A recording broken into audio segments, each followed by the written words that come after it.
राजीव, तुमने मुझे थप्पड़ कैसे मारा? How dare you! अभी तो मैंने तुम्हें थप्पड़ ही मारा है। तुम्हारी हिम्मत कैसे हुई मुझसे बिना पूछे इंटरव्यू देने की? हाँ तो राजीव, मैं नौकरी करना चाहती हूँ, इसमें हर्जी क्या है?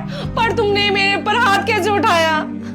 मम्मी जी देख लो, इसके ज्यादा पर निकल गए। क्या जरूरत है इसको नौकरी करने की? जब मैं कमा रहा हूँ तो ऊपर से जुबान लड़ा रही है मुझसे। मैं इस पर हाथ ना उठाऊं तो क्या करूं? मम्मी जी, मैं किसी जरूरत के लिए नौकरी नहीं करना चाहती हूँ। ये अकेलापन काटता है मुझे। कैसा अकेलापन काटता है तुम्हें? घर में रहती हो, पूरी मौज मस्ती करती हो, जो मन में आया वो खाती पीती हो। किस चीज की कमी है तुम्हें? कमी? राजीव, मुझे तुम्हारे साथ की कमी महसूस होती है। तुम मुझे बिल्कुल भी वक्त नहीं देते हो। तुम रोज सुबह 8 बजे निकल जाते हो और रात को 10 बजे घर में घुसते हो। मुझे इस घर में अकेलापन खलता है। हाँ तो तुम्हारा अकेलापन मिटाने के लिए नौकरी छोड़ दूं क्या? तुम्हें क्या पता प्राइवेट नौकरी में कितना टाइम देना पड़ता है? पूरा महीना लग के काम करता हूँ तब जाके सैलरी मिलती है मुझे। ऐसा है राजीव, ऊंची आवाज में बात करने से ना तुम मुझे गलत साबित नहीं कर दोगे। मुझे बहुत अच्छे से पता है तुम अपनी नौकरी को कितना टाइम दे रहे हो। और तुम्हारी 6 बजे शिफ्ट खत्म हो जाती है शाम को, और तुम घर में कितने बजे घुसते हो राजीव? पूरे 10 बजे। और तो और सैटरडे संडे तुम्हारी छुट्टी होती है, तुम वो टाइम भी मुझे देना पसंद नहीं करते हो। सैटरडे संडे भी अपने यार दोस्तों के साथ घूमने फिरने चले जाते हो। देखा माँ, कितना जुबान लड़ाने लगी है मुझसे ये। तभी आज मजबूरन मैंने इस पे हाथ उठाया। और माँ, ये कदम तो मुझे शादी के अगले दिन उठा लेना चाहिए था। क्या मतलब राजीव? मैंने तुमसे मार खाने के लिए शादी की थी? हाँ, शादी के बाद औरत को अपने पति की हर बात माननी पड़ती है। मम्मी जी ने भी पापा की सारी बात मानी थी, और मम्मी जी ने तो कभी पापा के सामने मुंह तक नहीं खोला। बताओ मम्मी जरा इसको। हाँ बहू, ये जो कह रहा है बिल्कुल सही कह रहा है। इसके पापा के आगे कभी मैंने मुंह नहीं खोला अपना। जो जो कहते रहे वो सहती रही बेटा मैं। सुन लिया तुमने? मम्मी ने इतने बरसों की शादी में पापा के सामने कभी मुंह नहीं खोला, तभी मम्मी की शादी हमेशा टिकी रही। और तुम्हें भी 6 महीने नहीं हुए हैं कि तुम जुबान लड़ाने लगी हो। इस तरीके की शादियां नहीं टिकती हैं। मम्मी जी, वैसे मुझे कहते हुए बड़ी शर्म आ रही है। आप एक खुद औरत होते हुए दूसरी औरत को पिटते हुए कैसे देख सकती हो? मम्मी जी, मुझे आपसे ये उम्मीद नहीं थी। अब मैं 1 मिनट इस घर में नहीं रहूंगी। जा रही हूँ मैं इस घर को छोड़ के। हाँ, जाती हो तो जाओ। 4 दिन बाद ना तुम्हारे घर वाले ना खुद तुम्हें छोड़ने आएंगे हाथ जोड़ते हुए। नाक नहीं कट जाएगी उनकी कि उनकी बेटी घर आके बैठ गई है? क्या मुंह दिखाएंगे वो समाज को? क्या मुंह दिखाएंगे अपने आस पड़ोस को कि उनकी बेटी घर आके बैठ गई है? और एक बात ना कान खोल के सुन लो, अगर आज तुम इस घर से चली गई ना तो इस घर के दरवाजे हमेशा तुम्हारे लिए बंद हैं। बस बहुत हो गया ड्रामा।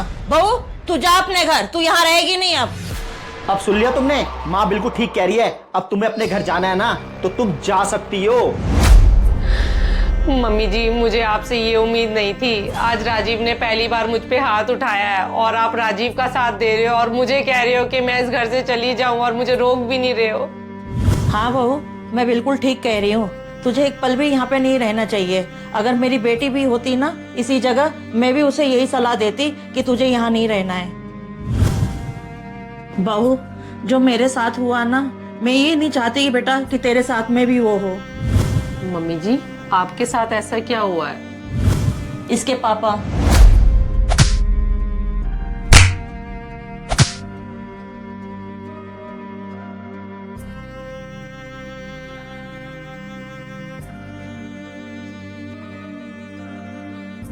माँ, आप पापा से रोज इतनी मार क्यों खाते हो? बेटा, हम औरतों की जिंदगी में आदमियों की मार खाना ही लिखा है। हम औरतों की यही जिंदगी है। माँ, अगर पापा आपको इतना ही मारते हैं तो आप नानी नाना के घर क्यों नहीं चली जाती हो? बेटा, हमारे समाज में एक औरत की डोली जिस घर में जाती है उसी घर से उसकी अर्थी निकलती है। हमारे जिंदगी में मार खाना ही लिखा है। बहू, मैं इसलिए तुझे कह रही थी जाने के लिए। इस नालायक की मार बिल्कुल नहीं खानी चाहिए। इसकी किए की सजा इसको मिलनी चाहिए। बल्कि बहू, मैं ये कहना चाहती थी, इसने तेरे ऊपर हाथ उठाया था ना, तुझे भी इस पे हाथ उठाना चाहिए था।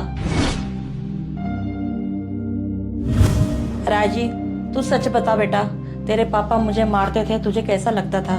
अगर तेरी बहन को तेरे जीजा मारेंगे तो तुझे कैसा लगेगा बेटा? मम्मी, डॉली, मुझे माफ कर दो। मैं अपने किए पे बहुत शर्मिंदा हूँ। और डॉली, आपको अब कभी अकेलापन नहीं लगेगा। मैं ऑफिस से सीधा घर आया करूँगा। बेटा, तुम दोनों से मैं एक ही बात कहना चाहती हूँ। पति पत्नी का रिश्ता बहुत पवित्र होता है। अगर प्यार रहे ना बेटा, जिंदगी बड़ी आसान हो जाती है।